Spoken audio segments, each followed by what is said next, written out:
네, 이번 시간은 그 일제강점기 전후로, 그러니까 1910년 그 이전과 이후의 그 문화재 약탈이 얼마나 극심했는지의 대표적 사례로 그 경천사 10층 석탑과 경복궁에 있던 그 동궁으로 쓰였던 자선당이 어떻게 약탈되었는지에 대해서 좀 자세히 좀 알아보도록 하겠습니다.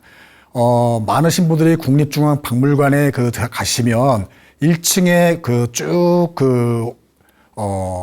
홀 넓은 공간의 마지막 부분에 아주 높다랗게 서 있는 석탑을 하나 볼 수 있습니다. 그 석탑이 바로 경천사 10층 석탑인데요. 이 경천사 10층 석탑은 우리가 조선시대 때 많이 보아왔던 석탑과는 좀 다르게 좀 생김새도 생겼습니다.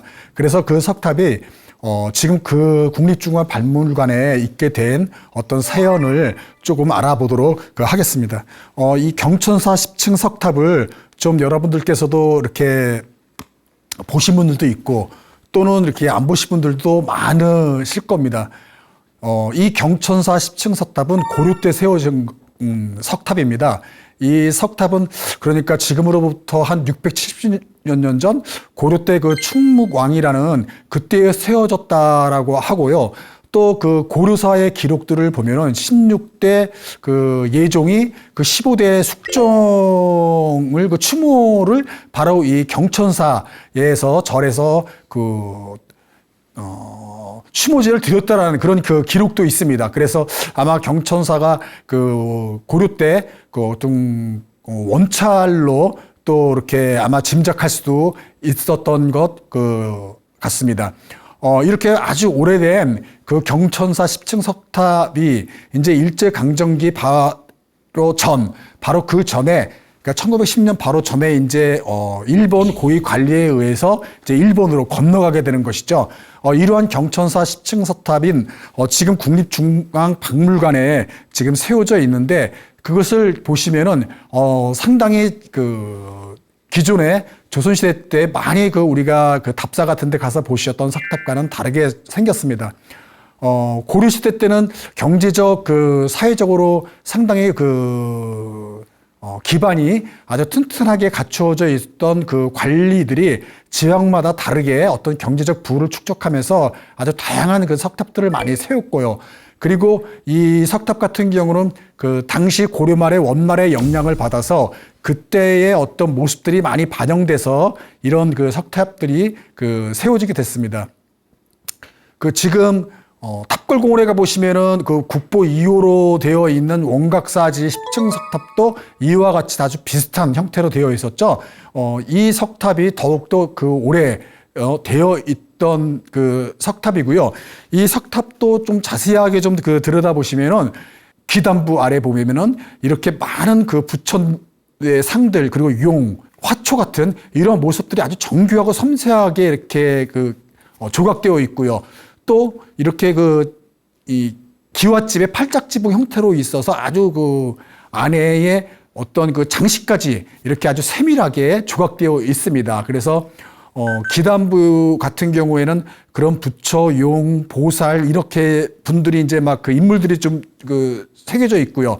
또 이제 탑신부 같은 경우 보면은 이 법회 장면들이 이렇게 또 묘사되어 있습니다. 이래서 아주 구체적이고 정밀하게 이렇게 탑에 이 조각되어 있는 모습들이 그 특징이라고 볼 수가 있습니다.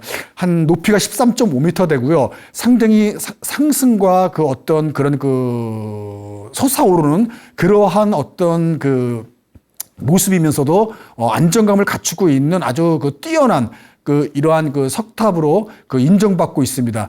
이 석탑이 이렇게 중앙박물관에 있기 전에는 이것이 경천사에 있었던 것이었죠. 고려 때 세워져 가지고 경천사에 세워졌던 이 석탑이 이제 일본으로 건너가게 되는 겁니다. 그래서 일본으로 건너가게 되는 이제 사연에 대해서 좀 알아보도록 하겠습니다.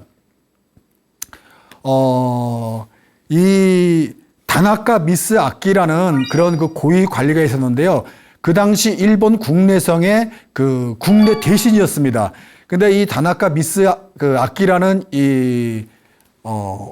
일본 국내 대신이 일본 천황의 그 특사로서 조선에 건너오게 됩니다.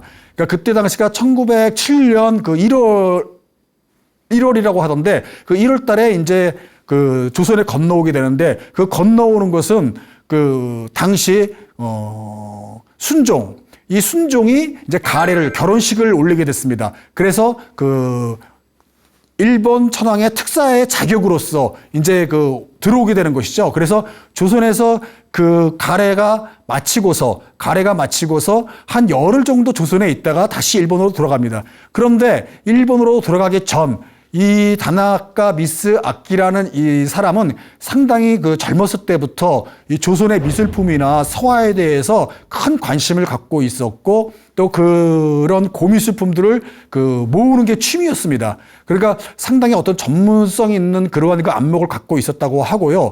그래서 이 조선에 있는 여러 가지 문화재에 대해서 그 일본에서 발간된 여러 책에 나와 있던 조선의 미술품들을 알고 있었습니다. 특히 경천사에 있었던 그 석탑에 있어서도 상당히 본인이 탐을 냈었고 가져가려는 욕심이 있었다고 합니다. 그래서 본인은 그 가례를 그 특사의 자격으로 참석해서 이제 일본으로 한 열흘 정도 있다가 돌아갔고 그의 자기의 어떤 그 부하들이라고 할까요? 이 고종이 나에게 경천사 10층 석탑을 나에게 하사했다, 주었다라고 하면서 일본인들을 어떤 그 경천사, 그러니까 그 당시에 그 당시는 그 개풍군, 경기도 개풍군 부소산에 있었던 그 경천사에 있었던 그 석탑을 해체해서 가져오게 명령을 하는 겁니다. 그래서 일본인들이 그 경천사에 가서 이 석탑을 해체해서 달구지에 실어가지고 이제 이 부산까지 이제 내려보내는 거죠. 이러한 기록들이 당시에 이제 신문에도 많이 나와 이제 있고요. 또 상당히 그 지역에 있던 군수나 또 그 백성들이 그것을 지켜보고 있었던 것이었습니다. 그래서 그러한 그 모습들을 보고서 이제 그 군민들이나 또는 군수나 이제 이거를 해체하고 그들이 이제 그걸 가져가려고 하는 것을 허락치 않으니까 바로 고종이 나에게 이것은 준 것이다 하면서 사기극을 벌이는 거죠. 그래서 고종의 이름을 팔고 사기를 친 그 본인이 바로 다나카 미스 아키였습니다. 하지만 상당히 고위직 관리였기 때문에 그 당시 거기에 있던 군수도 자기는 여기에 대해서 확실치 않기 때문에 다시 공문서가 확실하게 나에게 오면은 그때는 내가 이거를 그 해체하는 걸 허가해 주겠다 그러고 허가를 해주지 않습니다. 그래서 군민들로 하여금 이 경성사에 있는 10층 석탑을 지키게 하고요. 그리고 또 많은 그 사람들이 그것을 감시하게 되었던 거죠. 하지만 이 상당히 많은 일본인들이 그 군민들이 그 석탑을 지키고 있던 백성들을 총칼로 위협을 하면서 이것을 그 하룻밤에 다 그 하루 사이에 해체했다고 합니다. 그래서 그걸 해체하고서 그 열대 달구지에 그 실어가지고 그것을 이제 부산으로 실어 나르게 했던 것이죠. 그리고 그 부산에 날려서 싣고 그것을 배에 태워서 바로 가져갔던 겁니다. 그래서 너무나 그 갑자기 그리고 황당한 이러한 그 문화재 약탈이 있었던 것이죠. 그래서 그것이 해체되고 가져갈 때가 3월이었습니다. 그러니까 1월 달에 그 조선에 왔다가 본인은 이제 일본으로 돌아가고 다시 이 3월 달에 이제 일본인들이 이제 그 경천사에 가서 이 석탑을 해체해서 갖고 갔던 것이었죠.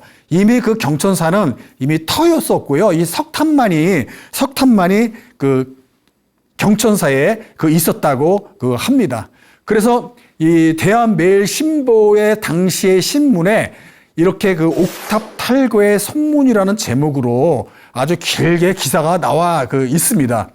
이제 옥탑이라고 하는 것은 이제 그 경천사 10층 석탑이 옥으로 만들어진 탑이다. 그렇게 이제 그 비유를 한 것이었고요. 그 탑은 그 아까 그 사진에서 봤다시피 화강암으로 탑을 만들면 그렇게 이제 섬세한 조각을 할 수가 없죠. 왜 그러냐면 우리나라 화강암이라는 게 특징상 한번 정을 갖다 대고 조각하고 해서 망치로 때려서 잘못 이게 쪼개지면 다 이제 부서지는 거기 때문에 그렇게 섬세하긴 어떤 그 조각들이 그 부조가 나올 수가 없는데 이 경천사지 10층 서탑은 물은 그 대리석이 재질이었습니다. 그러니까 대리석이었기 때문에 그렇게 자세한 이런 조각들을 우리가 그 탑에 새길 수가 있었던 것이었죠. 그래서 그것을 비유해서 옥탑이라고 이야기했던 것이고요.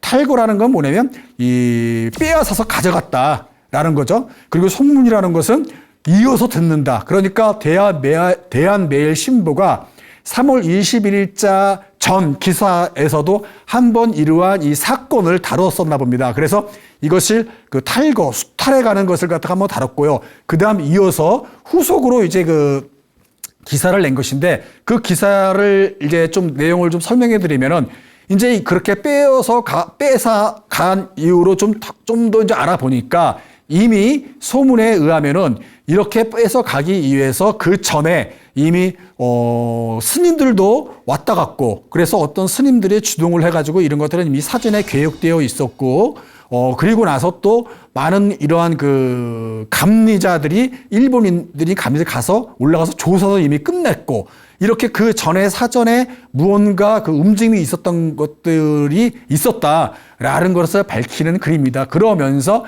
이미 계획되어 있었고 거기에는 일본인 승려 3명도 같이 여기에 포함돼서 무엇인가 이러한 것들이 그 진행됐었다라는 것을 대한매일신보에서 이렇게 이제 기사가 됐던 겁니다. 잘 보면은 이제 1907년이죠. 그 1907년이니까 그 1910년 우리가 국권 강탈되기 전 이미 1907년도 3월 달에 이러한 기사들이 나왔던 것이죠. 우리 대한제국 때 문화재 이 약탈이 아주 상당히 많이 이루어졌습니다. 그러니까 일제강점기가 1910년 식민지가 됐을 때는 이미 이제 조선은 일본의 하나의 자기들의 나라로서 이제 다뤄졌고 총독부가 이미 모든 통치를 했기 때문에 이제 이미 그 나라가 빼앗겼던 것이죠. 하지만은 이 당시는 대한제국 때였었고 1907년 이전은 고종이 황제 그리고 1907년에 이제 이후로는 순종이 이제 황제인 것이었죠. 하지만 대한제국이었지만은 그럼에도 불구하고 일본은 이미 1904년 러일 전쟁을 기점으로 인해 가지고 그 러일 전쟁 때 일본 군인들이 이미 우리 서울에 들어와서 이미 장악을 하게 됐던 것이었죠. 그래서 그때 당시에 이미 우리 민가에서 나온 그 신문들도 이미 일제 통감부가 사전 검열을 해서 기사들을 검사했던 그러한 시절이었습니다. 그런데 대한매일신보가 이렇게 용감하게 기사를 낼 수 있었던 이유는 이 대한매일신보는 영국인과 우리나라 사람이 만든 신문이었습니다. 그러니까 1904년인가요? 그때 당시에 우리의 언론인이면서 독립운동가였던 양기탁이라는 분과 그리고 이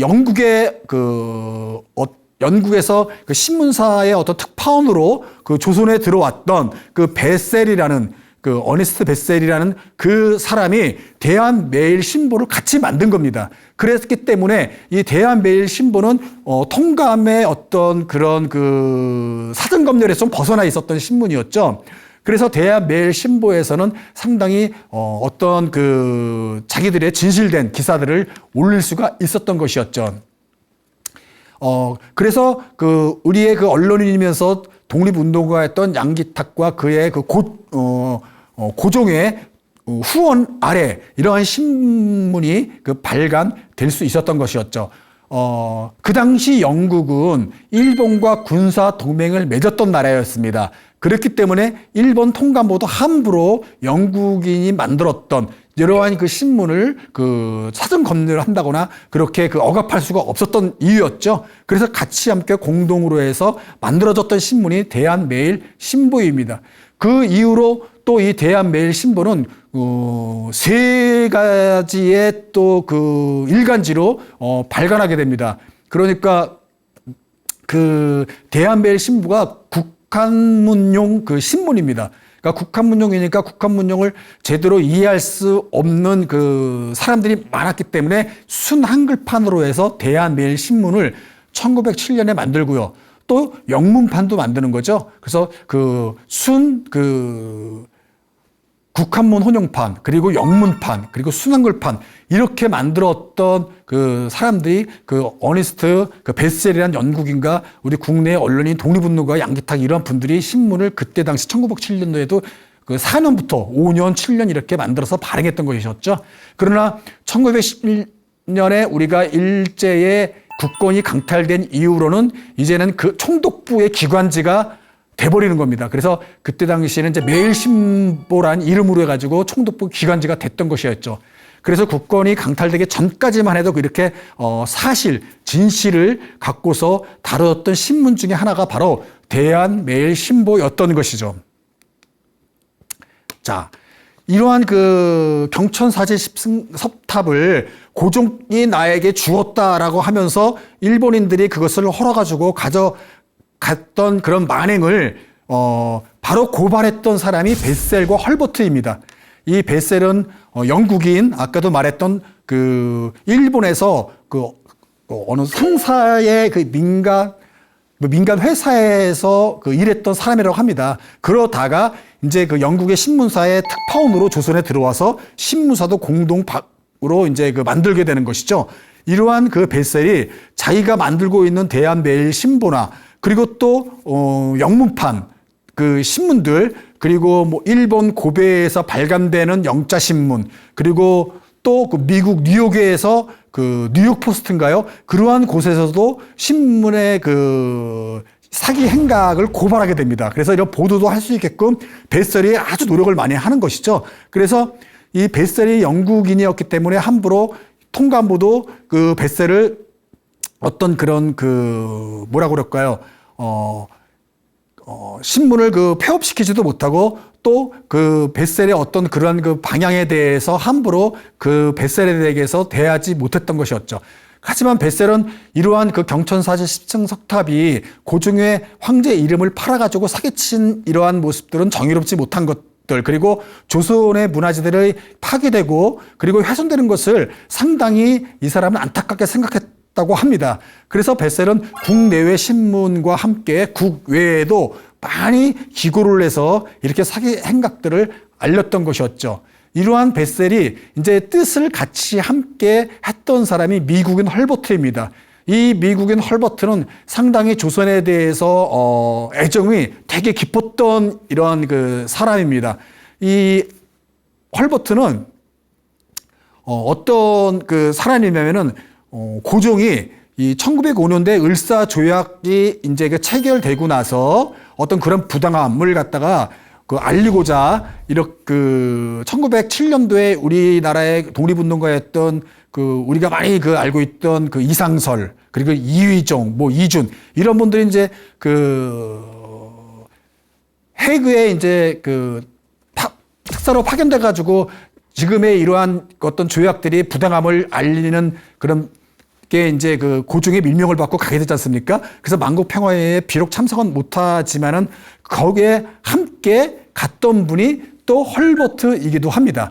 이제 그게 이제 1907년인가요? 고종이 강제 양이됐을 때 이러한 그 어떤 그 부당함에 대해서 이제 알리고자 이렇게 우리가 잘 알고 있던 뭐 이종, 이상설, 이준 그리고 그 미국인 헐버트도 같이 가게 되는 거죠. 그리고 그 전에 1905년대 을사조약 때도 이 부당함을 알리고자 이 고종의 밀명으로서 헐버트는 그 당시에 루스벨트 대통령을 만나러 미국으로 또 가게 됩니다.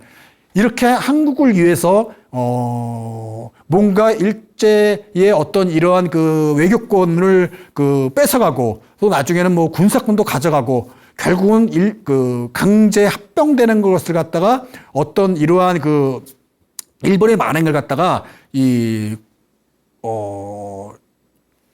말도 안 되는 이러한 작태에 대해서 고발하고 또 이러한 것을 또 이렇게 그 미국에 가서도 연설과 신문에 기고하고 이러한 것에 대해서 일본을 그 부당함을 그 욕하고 또 조선을 아주 상당한 애정을 갖고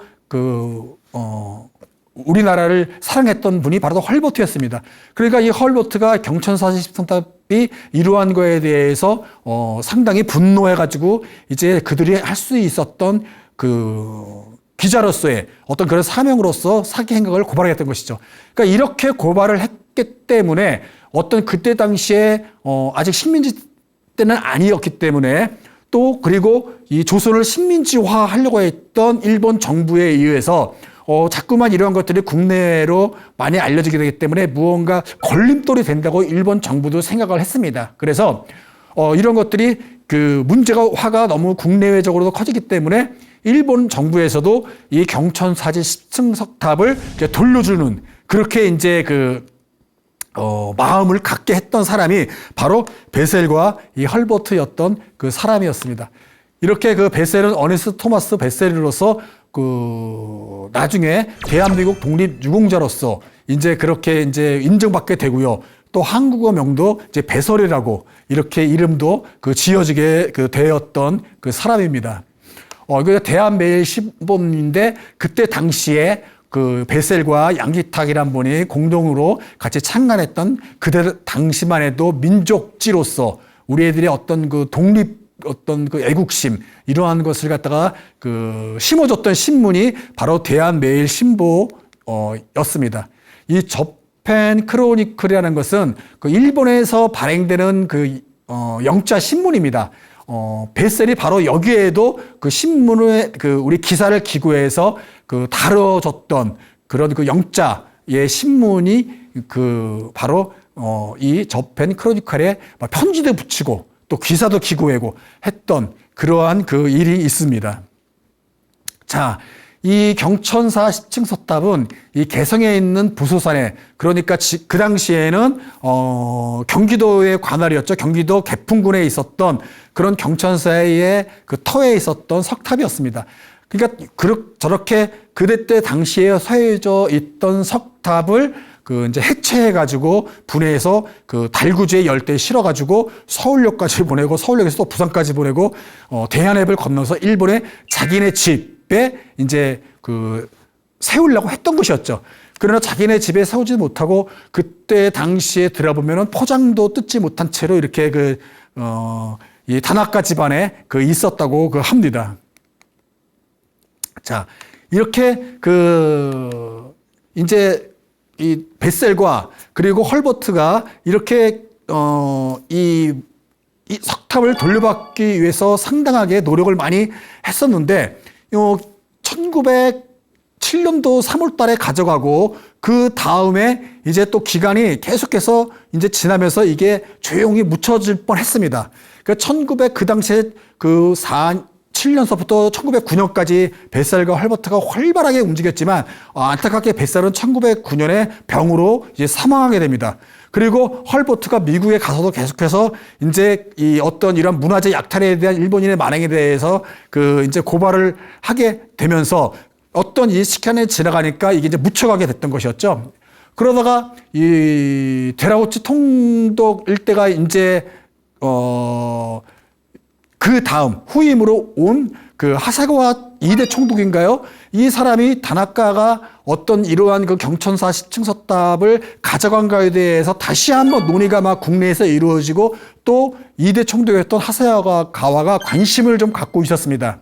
그래서 총독부에 고족조사과에 이렇게 이제 알아보라고 이제 지시를 내리게 되는 것이죠. 그래서 그 조사 보고서에 이제 어떻게 이제 올라왔냐면 그때 당시에 1907년도에 이러한 이유로 순종의 어떤 결혼 가례로 왔다가 석탑을 일본인들을 시켜서 다시 가져가게 했고 가져갔던 것은 어떤 절차도 없고 고종의 어떤 하사 받은 적도 없으면서 자기의 단독적인 어떤 그런 욕심으로 그것을 가져갔다라고 하는 것이 이제 조사 보고가 이제 올라오면서 이 조사 서류처럼 이게 담게 됩니다.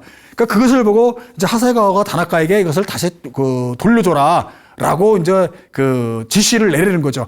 하지만 다나카는 그 당시에 상당히 높은 고위 관직이었고 그때 당시도 천황의 특사로 조선에 온 곳이었고 또 국내성의 어떤 그런 아주 높은 대신에 있었기 때문에 자기의 권력을 갖고서 이 어떤 그러한 이 총독의 명예에 의해도 움직이지 않고 귀를 막고 있었습니다. 그래서 계속해서 자기네 저택에 그를 갖고 있었던 것이었죠.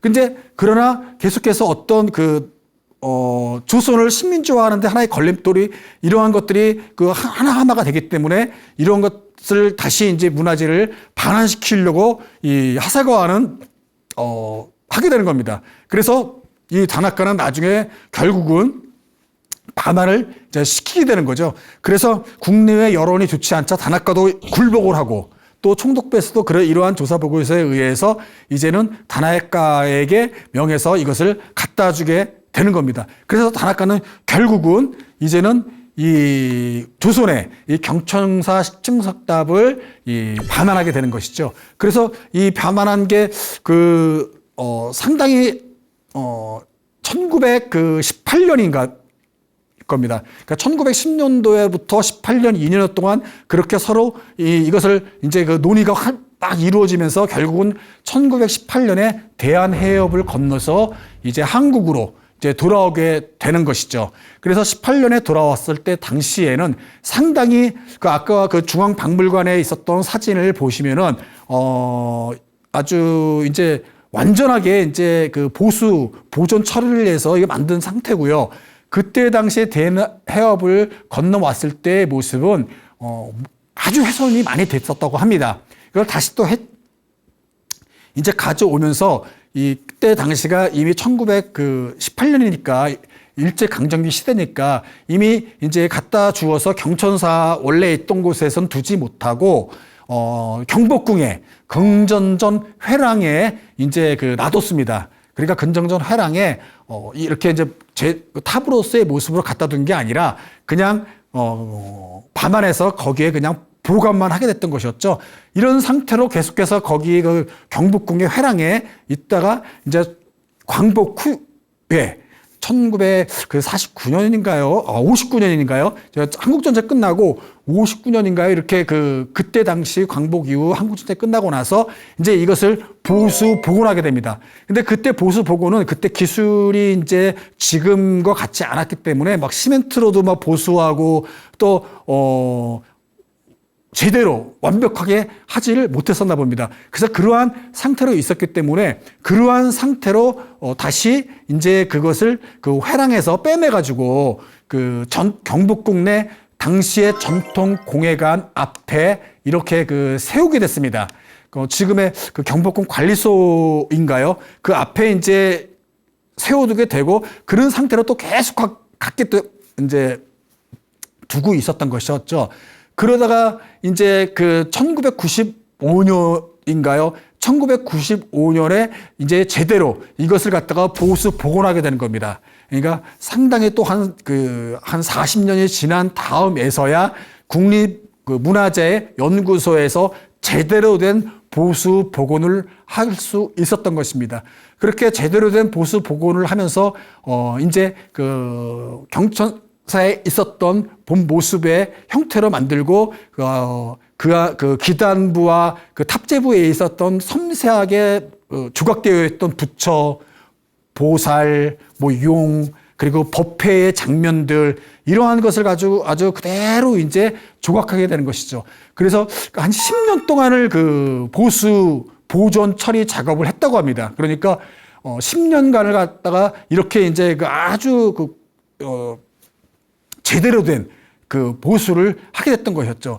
그렇게 보수를 해서 이제는 그것을 제대로 만들어서 이제 국립중앙박물관에 이제 보존하게 했던 것이었죠. 그래서 이 95년서부터 2004년인가요? 그때까지 이제 이 작업이 이루어졌으니까 상당히 이제는 제대로 된 복구를 했던 것이었죠. 그래서 경천사 10층 서탑의 우리가 중앙박물관에 가서 보시면 보고 있는 모습이 그렇게 우리 모든 이제 시민들이 가서 볼 수 있게 된 것입니다. 그러니까 우리가 다시 한번 중앙박물관을 가시면 한번 1층의 끝까지 쭉 홀에 따라서 가시면 바로 더 석탑이 있으니까요. 상당히 13m 정도 되니까 높으니까 자세히 한번 안에 보시면 정말로 그때 당시에 이러한 석탑을 조성했던 어떤 장인과 이러한 많은 사람들이 상당히 어떤 그 예술적인 면에서 우리가 놀라움을 가질 수 있는 석탑이 바로 여기에 있는 경천 그 사에 있었던 10층 그 석탑을 우리가 그 알 수가 있습니다. 바로 이렇게 이 석탑이 돌아올 수 있게 된 그 근본적인 처음에 이러한 그 용기를 내고 주장을 펼쳤던 사람이 바로 그 영국인 벳셀과 미국인 헐버트가 바로 이 한국의 서울 외국인 묘지 공원에 묻혀 있습니다. 이 두 분이 여기에 묻혀 있는 것은 바로 벳셀이 1905년도에 이제 병으로 이제 사망하게 되고 그의 공로가 아주 그 훈장도 받고 그렇게 이제 독립유공자로서 유공자로서 인정을 받아가지고 이제 어떤 경천사 10층 석탑을 반환하는데 공을 많이 세운 분으로서 이제 그 자격을 인정받은 것이었죠. 또 헐버트 같은 경우도 그 1909년도에 미국 가서도 그렇게 그 우리의 그 어떤 그 문화재 약탈에 대해서 일본인들을 그 비판하는 기사를 많이 싣고 연설을 했던 분이 헐버트인 것이었죠. 그랬던 분이 그 1949년도 그러니까 1909년도에 이제 미국으로 건너가셨는데 1949년이니까 한 그 40년인가요? 그때 당시에 이제 광복이 되고 나서 한국으로 오게 됩니다. 그러니까 한국으로 이제 우리 그 국내에서 이제 헐버트를 이제 초청을 한 것이죠. 그래서 그 40년 만에 한국 땅을 밟게 되는 것입니다. 그래서 그 인천항에 배를 타고 오고 와서 이제 있는 모습이 지금도 사진으로 이렇게 기록이 남아 있습니다. 이 헐버트가 쓴 책에 헐버트의 꿈, 조선은 피어나라는 그 책에 이 사진이 실려 있는 건데 바로 이렇게 그 인천항에 내려서 배에 내려서 국군 의장대의 사열을 받으면서 부축을 받고 이제 걸어가는 장면인데 그때 지금 한국에 왔을 때 당시가 백발이 성쇠한 87세의 그 노인이었습니다.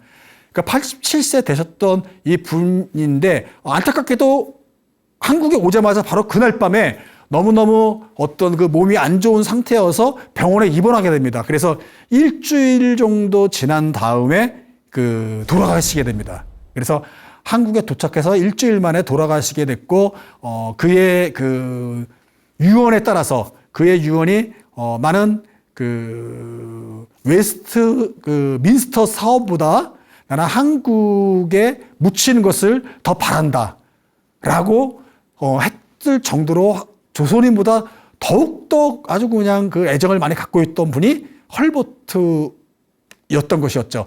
그래서 그 영국에 있는 웨스트민스터 사원은 왕족의 출신들, 그리고 시인, 음악가, 정치인, 막 이러한 아주 그 유명인들이 묻히는 그런 사원이죠. 아주 1000여 년이 되는 아주 그 유구한 역사가 있는 사원인데, 헐버트는 나는 그거보다 한국에 묻히기를 원한다고 할 정도로 한국에 대한 애정이 아주 깊었던 분인 것이죠. 그래서 지금 그 조선 인들은 없는 그 서울 외국인 묘지에 양화진에 있죠. 양화진 외인 묘지. 거기에 그 합정동에 있는 거기에 이제 두 외국인이 묻히게 됐던 것입니다. 그래서 이 두 분은 이렇게 거기에서 이제 묻히게 이제 되고요. 그리고 이 헐버트 같은 경우는 그리고 나서 그 1950년대인가요? 그래서 돌아가시고 나서 우리 그 나라에서 주는 건국훈장, 독립장도 받고요. 또 한참 또 이제 좀 시간이 지나고 나서도 또 금관 문화 훈장을 이제 받게 됐던 사람이 바로 그 미국인 헐버트이기도 합니다. 이렇게 경천사 10층 석탑이 고국에 돌아오기까지 그때 당시에 벳셀과 헐버트가 이렇게 반환을 위해서 엄청난 어떤 노력을 했었고 또 정의를 위해서 이렇게 신문으로서 싸웠던 분이 두 분이기도 합니다. 자, 또 이제 이러한 사례가 또 하나 있습니다. 이러한 사례가 이제 경복궁에 있던 동궁 자선당인데, 경복궁의 동궁 자선당인데요. 그러니까 자선당은 지금은 복구가 돼가지고 있는데 이것은 2000년대 들어와서 이제 복원돼 있던 것이었고요. 그리고 이 자선당은 이 흥선대원군이 경복궁을 중건할 때 당시에도 그전 것이 있었다고 합니다. 이 자선당은 그 세종 때 만들어진 그 동궁입니다. 그러니까 세자가 임어에 있는, 세자가 여기에서 머무르는 거처하는 그 곳이고요. 처음에 사용했던 사람은 세종의 아들 문종이었습니다. 문종이 약 20년 동안 자기가 본인이 즉위하기 전까지 여기서 살았고요. 그리고 하고 나서 거기에서 그 단종을 낳죠. 그 단종을 낳은 현도강후 권씨가 또 단종을 낳고 이틀 후에 그 자선당에서 이제 승하하고 또 단종도 즉위할 때까지 거기에서 거처로 있고 또 강제로 그 세제유에서 찬탈당하고 나서도 또 그 안에 있다가 이제 영월로 가게 되는 거죠. 이렇게 자선당은 그때 당시에 이러한 그 동궁의 처소였었습니다. 그런데 일제 강점기 때 오쿠라 기아치로인가요? 오쿠라가 그때 당시에 총독이었던 데라우치와 상당히 친밀했다고 합니다. 그러니까 이 물산 그 공진회가 마치고 나서 이 자선당의 건물을 오쿠라가 탐을 내었고 그것을 테라우치에게 부탁을 해서 허락을 받고 자선당을 자기네 일본에 있는 도쿄의 집으로 가져가게 되는 겁니다. 그래서 자선당은 또 그 경천사 시층사탕과 마찬가지로 대해협을 건너서 이 오쿠라 자기의 집으로 가져가서 거기에 세우게 되는 것이죠.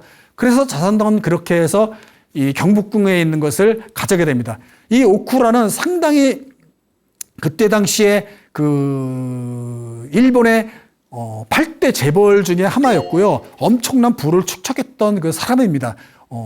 1890 년대에 그 강화도 조약을 체결하고 나서 우리 조선에 들어왔다고 합니다. 그래서 부산에 들어와서 일본 그 제일 국립 막 은행 지점도 열고요. 그리고 건어물로를 그 장사를 해서 엄청난 부를 축적해서 그 나중에는 뭐 그 무역 그리고 뭐 광업 그리고 뭐 토목 건축 그리고 뭐 1900년대에서는 건설 아주 엄청난 어떤 그 사업을 확장해가지고 커다란 그 부를 축적해서 오쿠라 재벌로서의 창업주가 됐던 그 사람입니다.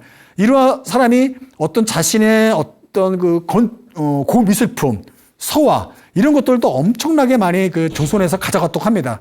그래서 이 자선당이 일본 자기네 집으로 가져가서 오쿠라 슈코칸이라는 그러한 이제 사설 박물관을 만들고 그 박물관의 하나의 일부의 건물에 자선당을 그 조선관이라는 형판을 갈고 조선 미술품이나 서화들을 전시했다고 합니다.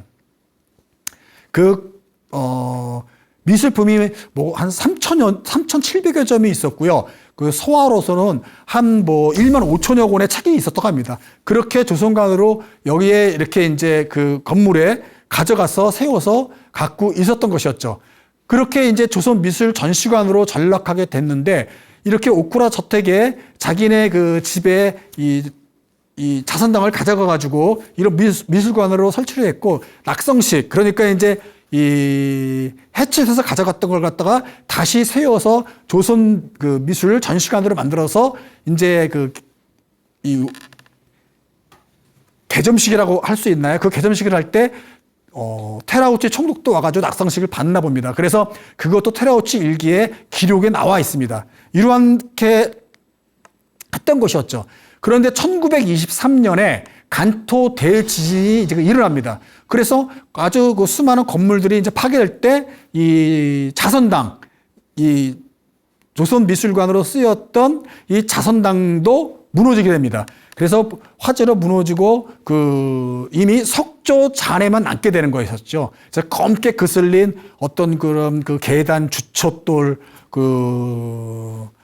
기단부 이러한 그 석조 건물만 남는 상태로 계속해서 거기에 있었다고 합니다.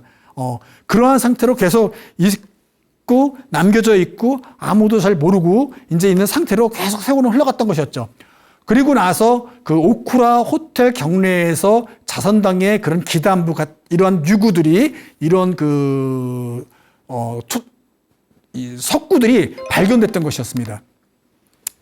이 오쿠라 저택이 1962년도에 이제 그 저택이 호텔로 바뀌게 됩니다. 그 오쿠라 후손들이 1964년에 그 도쿄 그 올림픽을 준비하면서 숙소로서 호텔로 지어진 게 현재의 오쿠라 호텔입니다.